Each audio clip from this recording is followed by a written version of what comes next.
ეკონომიკის ექსპერტები ხელისუფლებას სწრაფი გადაწყვეტილებისკენ მოუწოდებენ. მათი თქმით, ყველაზე მსხვილი საინვესტიციო პროექტების განხორციელება ქვეყანაში ხელოვნურად ვერ ხდება.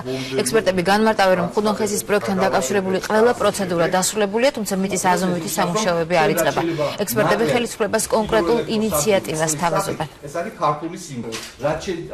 ხელისუფლებამ ბოლოს და ბოლოს უნდა მიიღოს გადაწყვეტილება ხუდონთან დაკავშირებით.